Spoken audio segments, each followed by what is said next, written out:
Tchaikovsky como o expoente maior da música russa no seu tempo, o que primeiro tornou-se um sucesso internacional, criou muitos novos caminhos para os compositores e para a música russa. Como nós vimos até agora, a sua participação nos balés, a criação das suítes sinfônicas. Um outro dado, na sua época, a sociedade que eles viviam, todos esses compositores, já do início da segunda parte do século XIX, não via com bons olhos o músico profissional. A música, eles tiveram um preparo excelente, mas para ser um apreciador, um amador para diletantismo. E havia esse preconceito. Todos eles, nós podemos observar, vieram de famílias importantes, tiveram formação cultural muito sólida. Vem daí a grande qualidade da música desses russos quando eles as apresentam nessa segunda metade do século XIX. E Tchaikovsky vai ser o primeiro a viver de sua produção artística como compositor.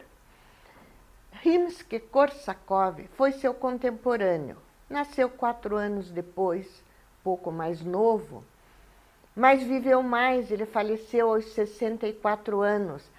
Atuou muito nessa época. Veio de uma família de tradição na marinha militar do Império Russo.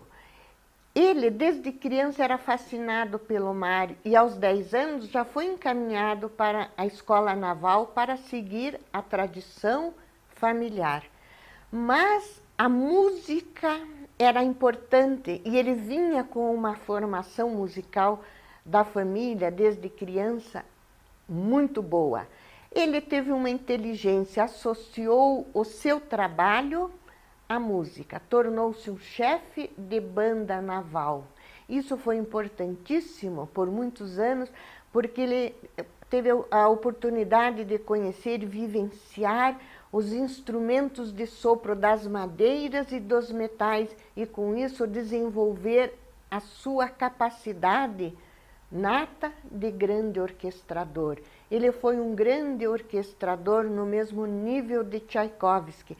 E foi um grande orientador dos músicos de sua época. Ensinou orquestração e composição no Conservatório de São Petersburgo e deixou até um tratado escrito de orquestração que orientou muito os compositores que vieram depois dele. Compôs 15 óperas, sempre na língua russa. O que aconteceu com ele na obra que eu vou mostrar para vocês foi um caminho inverso de Tchaikovsky. Ele compôs, primeiramente, uma suíte sinfônica baseada nos contos das Mil e Uma Noites.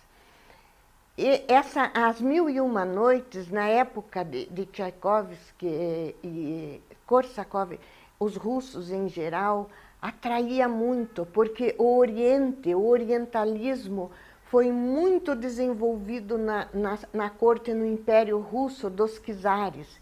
Eles eram muito ligados ao Oriente.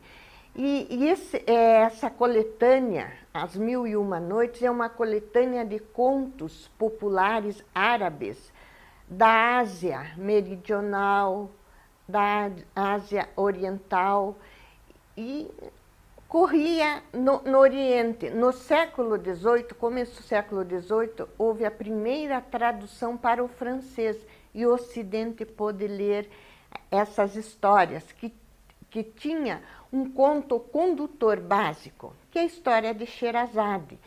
Havia um sultão que tinha sido traído por sua esposa e ficou magoado, enraivecido, traumatizado e decidiu que iria casar sempre com uma virgem e depois da primeira noite com ela, mandava matá-la para evitar que ele fosse traído novamente.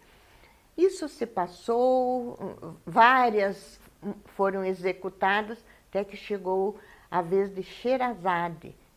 linda e inteligente. Quando ela chegou para o sultão, começou a conversar com ele, contar uma história. Quando chegava na melhor parte, ela dizia: amanhã eu volto.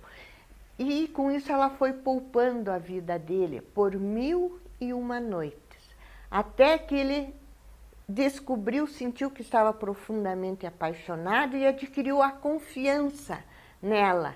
Casaram-se e ele não mandou matá-la. Ela ficou como a esposa do sultão. Então, os contos são os contos que ela contava para ele. No Ocidente é muito conhecido a história do Ali Babá e seus 40 ladrões. Faz parte desta coletânea. Korsakov era encantado com essa obra. Compôs uma suíte sinfônica numa orquestração com sonoridade oriental. O violino, vocês vão sentir a delicadeza do violino. Ele representa Sherazade, narrando o conto. Desta suíte, nós vamos assistir um trechinho do movimento que se chama A Lenda do Príncipe Calander. O violino começa, é a Sherazade contando essa história. Quero que vocês, e peço, observem com as suas escutas ativas o papel do oboé e do fagote, dando esse caráter exótico oriental nesta obra. O oboé é um instrumento que veio do Oriente para o Ocidente, depois desenvolveu-se no Ocidente.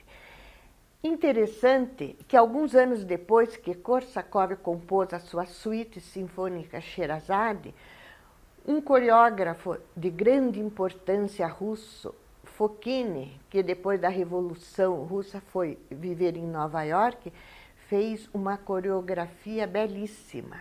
Então, aqui o que estreou antes foi a suíte sinfônica, depois o balé, e ambos são apresentados até os dias de hoje nos grandes teatros do mundo. Vamos ouvir a Orquestra Filarmônica de São Petersburgo, sob a regência do grande maestro russo Yuri Temirkanov.